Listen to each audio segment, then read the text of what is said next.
জামাত শিবিরকে ধরেন, আপনার কালচারকে ধরেন, সে আমাকে কেন সেফ এক্সিটের ব্যবস্থা করে দিচ্ছে, সে কেন বারবার আমাকে হেল্প করছে, কেন আমার সাথে হাতের সাথে পরিচয় করে দিচ্ছে।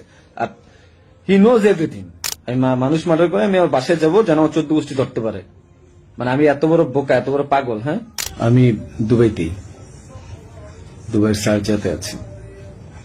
এখন আমি দুবাই আসলাম কিভাবে সেটাও বলি। আমার একটা ক্লোজ ছোট ভাই আছে, খুব কাছের। তার নাম হচ্ছে কাউসার মোল্লা, তার বাবার নাম হচ্ছে ইয়াসিন মোল্লা। তার ওখানে আমি ছিলাম এক রাত ছিলাম। কারণ ওখানে থাকার পিছনে কারণ হচ্ছে মানে তার সাথে আবার আমাদের যে র্যাব 2 সেখানে খুবই ভালো সম্পর্ক। তার ওখানে একটা এএসআই আছে তুষার নাম, তার সাথে খুব ভালো সম্পর্ক থাকার কারণে সে কিন্তু প্রথম আমাকে ফোন দিয়ে জানায় যে ভাই এই ঝামেলা হয়েছে, আপনি জানতে পারছি, আপনি আমার বাসায় আসেন, এরপরে আমি আপনাকে দেশের বাইরে পাঠানোর ব্যবস্থা করব।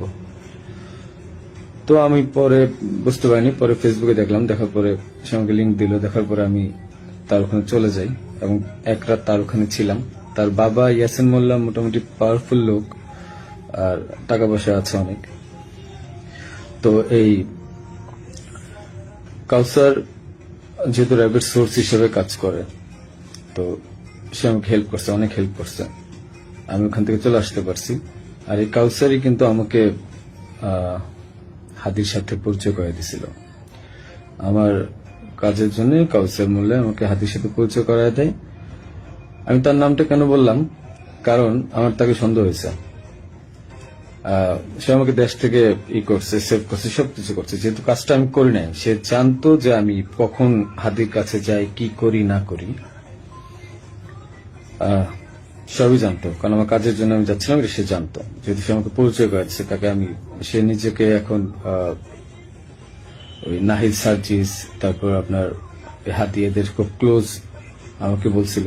সেই বিদায় আমি তাকে বারবার বলছিলাম যে আমাকে তাহলে একটু পরিচয় করায় দেন আমার কাজটার জন্য, আমার কাজটা তো এখন দরকার, কারণ আমার প্রতিষ্ঠানে কোনো কাজ নেই।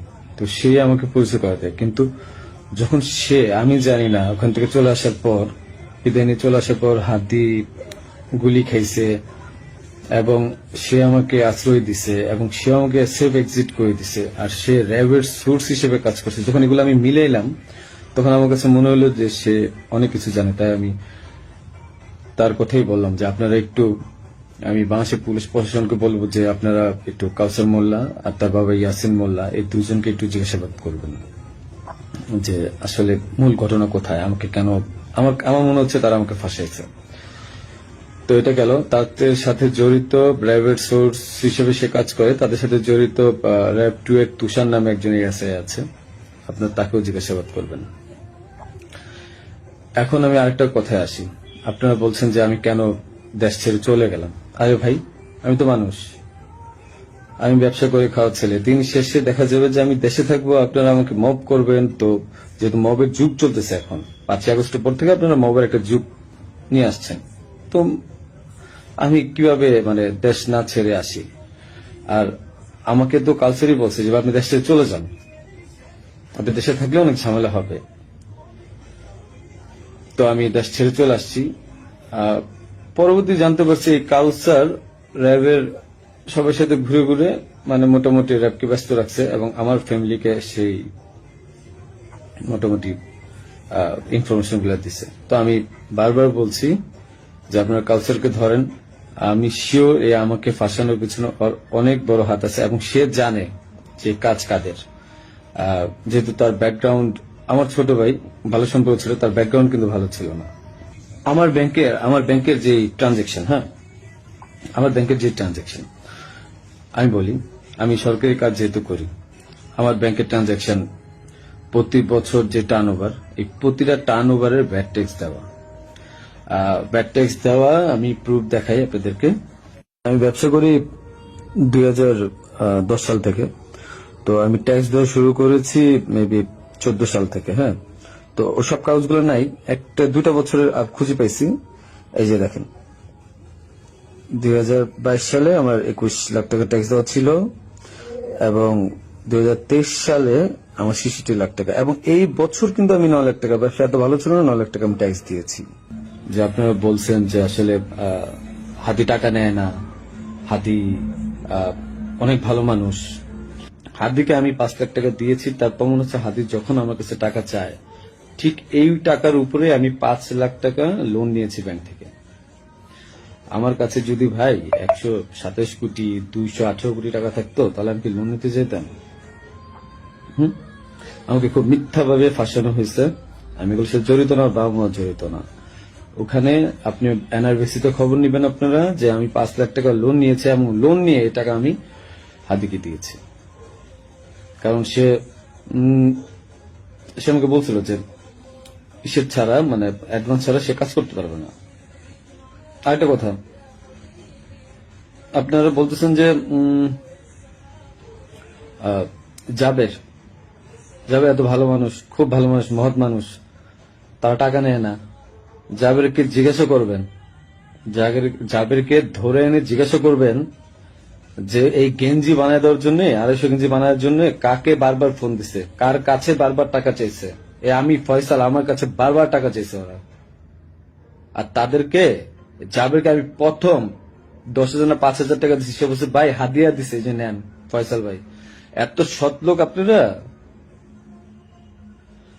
আমাকে যে মিথ্যায় ফাঁসাচ্ছেন, আমি গেছি ভাই কাজের জন্য, বানায় দিচ্ছেন খুনি। আর আপনারা বলতেছেন যে তোমার বাবা মা বলছে, তোমার মা বলছে, তোমার বোন বলছে, তোমার বউ বলছে, তোমার উমুক এক মাইয়ারা বানায় দিলেন আমার বান্ধবী, যে উমুকে বলছে, যে সবাই বলছে যে তুমি এগুলোর সাথে জড়িত। হ্যাঁ, আমি পাগল তো, যে আমি মানুষ মার্ডার করে আমি আমার বাসায় যাব, আমি মানুষ মার্ডার করে আমি আমার বাসায় যাব, যেন 14 গোষ্ঠী ধরতে পারে। মানে আমি এত বড় বোকা, এত বড় পাগল? হ্যাঁ, মানে এটা তো মানুষের কমন সেন্স। আমি কেন বাসায় যাব? আমি একটা মানুষের মার্ডার করছি, আমি তো সোজা এক্সিট নিব, আমি কেন বাসায় যাব? তারপরে যে আপনারা বলতেছেন যে আমার মা বলছে, বাবা বলছে। আরে ভাই, আমি জেলখানায় খবর নিছি তাদের ওখানে যাওয়ার পর। আমি আমার আত্মীয় স্বজন থেকে জেলখানায় খবর নিছি যে আসলে কি হয়েছে। আমার ওয়াইফ বলছে, আমার বাবা মা সেম একই কথা বলছে, যে তাদেরকে বলা হয়েছে বারবার যে রিমান্ডে যদি 164 না দেন, তাহলে আমরা আবার আপনাদেরকে রিমান্ডে আনবো, এবং তখন কিন্তু আমরা টর্চার করব। তাহলে কি করবে যারা জীবনে কোনোদিন প্রথম জেলখানায় গেছে? কি মানে এগুলো কি আপনারা কি পাইছেন? যে আমি ওরা মার্ডার করছি, প্রমাণ কোথায় আপনাদের কাছে যে আমি ওকে মার্ডার করছি? আপনারা কালচারকে ধরেন। সে আমাকে কেন সেফ এক্সিটের ব্যবস্থা করে দিচ্ছে? সে কেন বারবার আমাকে হেল্প করছে? কেন আমার সাথে হাতের সাথে পরিচয় করে দিচ্ছে? He knows everything. তারপরে যে ব্যাড ট্যাক্স, টাকা, একটা প্রমাণ দেখেন তো কোথা থেকে টাকা ঢুকছে? আর ভাই, আমার কামানো 65 লাখ টাকা আপনারা বাজেয়াপ্ত করে দিচ্ছেন। কেউ আমাকে টাকা দিছে? আমি ব্যবসা করে খাওয়াচ্ছিল। আপনারা বারবার, আমি বলতেছি আপনাদেরকে যে এখানের সাথে আমি জড়িত না। একটা পর একটা মিথ্যা ব্লেম দিচ্ছেন, যে কমেন্টের পর কমেন্ট গালাগালি করতেছেন, যা মন চাই করতেছেন। আর ভাই, আপনাদের বাপ মায়ের দৌলত, আপনার বাপ মা কি বলবে? এই খুনির বিচার হবে। আমাকে ফাঁসানোর চেষ্টা করছেন, করেন। কি করবেন? শাস্তি দিবেন, দেন। আমার বাপ মাকে, তারা তো কিছু করে নাই। হ্যাঁ, পুলিশ সব জানে। কোয়া থেকে পিস্তল উদ্ধার করছেন, আমার শ্যালককে ফাঁসায় নিয়ে গেছে, কোথেকে পিস্তল উদ্ধার করে নিয়ে আসছেন? হ্যাঁ, যা মন চায় পুকুর থেকে পিস্তল উদ্ধার করে নিয়ে আসছে। মানে এগুলা কি ফাইজলামি? হ্যাঁ, আমার বোনের বাসায় পিস্তল পাইছেন, গুলি পাইছেন। এই গুলি পিস্তল আপনারা বলতেছেন বারবার যে তার বাসায় চিপ। আরে ভাই, ওই জায়গার মধ্যে মোবাইল ফালাই দিছিল, ওই জায়গায় আমার মোবাইল ফালাইছে। ওই মোবাইল আনতে গেছে, ওইটা বানাইছে গুলি পিস্তলের জায়গা না। বাসা থেকে কারোর কাছ থেকে পাইছেন? কারো বডি রিকভারি পাইছেন আপনারা? যেমনি যে ভাইয়ের কাছে যান, উনি ভালো মানুষ, ওনার কাছ থেকে আপনি যা 2-4 কোটি টাকা নিয়ে আপনি নির্বাচনটা বাদ দিয়ে দেন। এটা আমি একবার ফাইজলাম করতেই বলছি। তো বলছে ভালো তো ভাই, যদি টাকা দেয় তাহলে তার নির্বাচন করা লাগবে না।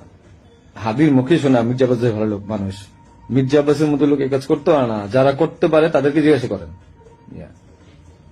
ফাইজলামের একটা সীমা থাকা উচিত।